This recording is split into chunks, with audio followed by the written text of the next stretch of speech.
अस्सलाम वालेकुम। इस वक्त मैं मौजूद हूँ बोस्निया के शहर बांचालोका के अंदर और हमारे साथ डॉक्टर सऊद साहब मौजूद हैं, जो फैकल्टी ऑफ मेडिसिन को टोटल जो इंटरनेशनल स्टूडेंट्स हैं यूनिवर्सिटी ऑफ बांचालोका को, उसको देखते हैं। हम उनसे आज पूछेंगे कि बोस्निया में ही स्टूडेंट क्यों आए और एमबीबीएस जो बोस्निया में स्टूडेंट करते हैं, उनके लिए आगे फ्यूचर के अंदर क्या चांसेस हैं, उनको करना चाहिए या नहीं करना चाहिए। अस्सलाम वालेकुम सर, सबसे हाँ, पहले हाँ। तो आपका बहुत शुक्रिया, आपने रिसेप्शन दी, हमें यहाँ रिसीव किया।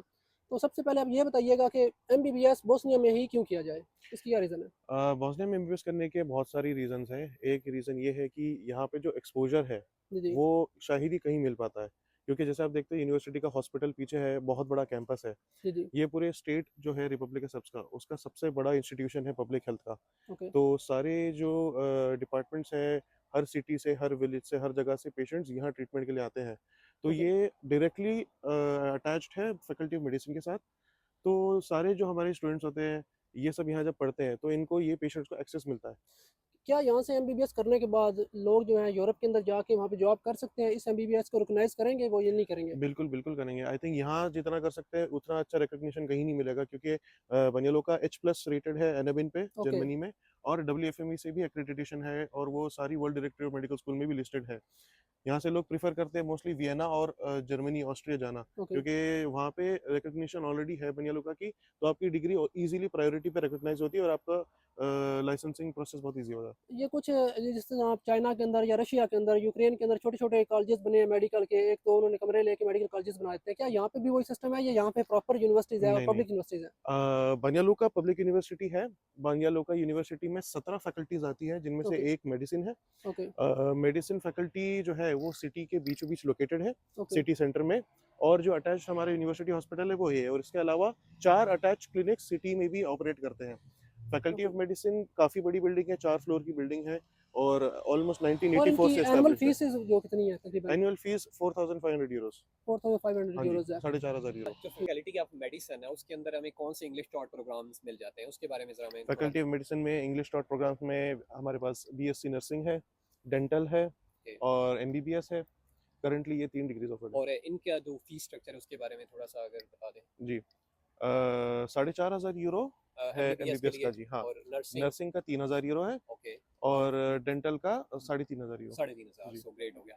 और यहाँ पे जो लिविंग है उसके हवाले से थोड़ा मैं पूछना चाहूँगा कि जी, हॉस्टल जो है वो यूनिवर्सिटी आपको प्रोवाइड करती है या आपको प्राइवेट मैनेज करना पड़ता है, बाकी लिविंग एक्सपेंस कितने आते हैं, इन जी, इन हवाले से थोड़ा सा जी। बताइएगा काइंड। जो हॉस्टल्स हैं, हॉस्टल्स प्रोवाइडेड हमारे से होते हैं और फर्स्ट ईयर में स्टूडेंट्स हॉस्टल रहते हैं मैंडेटरी। ओके। तो फर्स्ट ईयर के बाद में स्टूडेंट्स की चॉइस है अगर वो अपार्टमेंट लें या हॉस्टल कंटिन्यू करें। हम्म।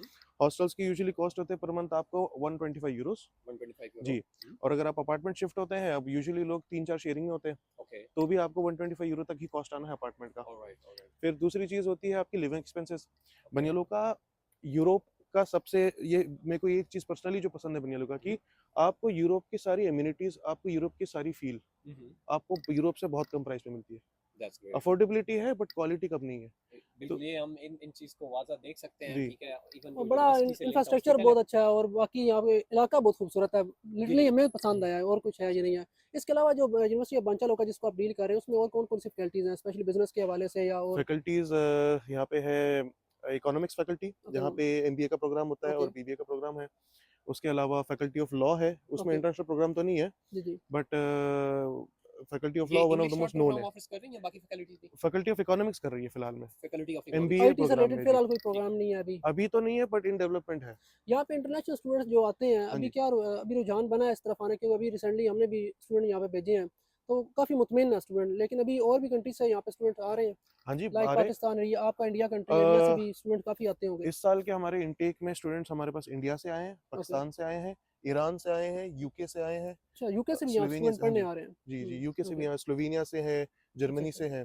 क्योंकि ये चीप है शायद, या लिविंग एक्सपेंस के ऑब्वियसली हाँ हवाले जी, से, और मेडिकल फीस आपको जो अगर है। एक हाँ शेंगन जी, ज़ोन में या यूके में करना है तो जी, बहुत एक्सपेंसिव बहुत है। एक्सपेंसिव है। और इसीलिए ना सिर्फ इधर इवन जो बड़े कंट्रीज़ हैं, इवन लोग जर्मनी से छोटे कंट्री जो यूरोपियन कंट्रीज़ हैं उनमें भी जी, वो करने आते हैं मेडिसिन, तो यहाँ पे भी इसीलिए लोग यहाँ पे ट्रैवल क्योंकि करते यहाँ हैं। की क्वालिटी अच्छा ऑफ एजुकेशन बहुत अच्छी है। एक और बड़ा इंपॉर्टेंट क्वेश्चन है, क्या यहाँ की यूनिवर्सिटीज़ में डायरेक्ट स्टूडेंट जो एडमिशन नहीं ले सकता? क्योंकि काफ़ी सारे स्टूडेंट ने किया, उनको फैकल्टी ने रिजेक्ट कर दिया। डायरेक्ट एडमिशन नहीं डायरेक्ट होता है, एडमिशन नहीं नहीं होता, नहीं नहीं। क्योंकि इसकी रिस्पॉन्सिबिलिटी आप लेते हैं या आपकी जी, कंपनी या जो हमारी क्योंकि कंपनी है वो फैकल्टी लेगी। हमारे इससे काम करती है कि इसलिए करती है क्योंकि फिर ऐसा होता है कि स्टूडेंट जब आता है जी, जी, और फैकल्टी तो डायरेक्टली स्टूडेंट को नहीं जानती, वो नहीं वेरीफाई जानती, नहीं करती, वो वेरीफाई बैकग्राउंड चेक नहीं करते। ओके। तो ये सारी रिस्पॉन्सिबिलिटी हम फैकल्टी के बेसिस पे लेते हैं हुँ, कि हुँ। स्टूडेंट आएगा, हम सारी चीज़ें उसकी जांच पड़ताल करें, जो भी जी, जी। क्या कहेंगे फैक्ट चेक करना है, वेरीफाई करना है, ताकि कल को वो अगर कोई स्टूडेंट जहाँ से स्किप ना हो, स्किप स्पेशली ना हो। यहाँ जी, पे यही बात मैं अपने व्यूअर्स को पहले ही बताता हूँ, काफ़ी सारे स्टूडेंट कॉन्टैक्ट करते हैं कि हमने डायरेक्ट अप्लाई किया, हमें रिस्पॉन्ड नहीं मिला, यूनिवर्सिटी डायरेक्ट एडमिशन नहीं दे रही। तो उसकी यही रीज़न है कि वो लिटरली जो है सीधी-सी बात है कि पाकिस्तानियों पे वो ट्रस्ट नहीं करती फैकल्टी, क्योंकि उनको पता है यहाँ पे आएँगे स्किप हो जाएँगे। तो इस वजह से वो रिस्पॉन्सिबिलिटी कोई एजेंसी या कोई जो थर्ड पार्टी है वो उनकी लेती रिस्पॉन्सिबिलिटी लेती है कि स्टूडेंट ये आएगा, जेन्युइन स्टूडेंट है और यहाँ पे पढ़ने स्टूडेंट आ रहा है। तो इस वजह से इसका यहाँ पे जितनी पब्लिक यूनिवर्सिटीज़ हैं मोस्टली वो कॉन्ट्रैक्ट बेस्ड काम करती हैं। सो लाइक आपको पता होगा यूके या ऑस्ट्रेलिया में भी आपने जाना है तो आपको कंसल्टेंट या एजेंसी की जरूरत पड़ती है, जो कि इसके बगैर आप डायरेक्ट जो है वो यूनिवर्सिटी को कंसल्ट नहीं कर सकते, बेसिकली वो आपको अकोमोडेट नहीं आप करेंगे। फैकल्टी को कांटेक्ट कर सकते जी, हैं जी। हाँ, डायरेक्टली उनके ईमेल पे, बट लेकिन फैकल्टी वो अगर हमेशा, हाँ, अकोमोडेट नहीं करेगी। आपको कर हाँ, देगी, वो वो अपना वो बता कंसर्न पर्सन आपको बता इन्फॉर्म देगी। करेगी कि हमारे रिप्रेजेंटेटिव ऑथराइज्ड ये है, ये है, आप आप उनसे इनसे कॉन्टैक्ट बात करें। कीजिए। तो राइट। अगर आप भी बोस्निया के अंदर स्टडी करना चाहते हैं तो हमारी टीम से भी कॉन्टैक्ट कर सकते हैं। बाकी नंबर जो है आपको ऑलरेडी आपके पास है, आपको शेयर भी कर देता हूँ। मिलते हैं नेक्स्ट वीडियो में। अल्लाह हाफ़िज़। अल्लाह हाफिज।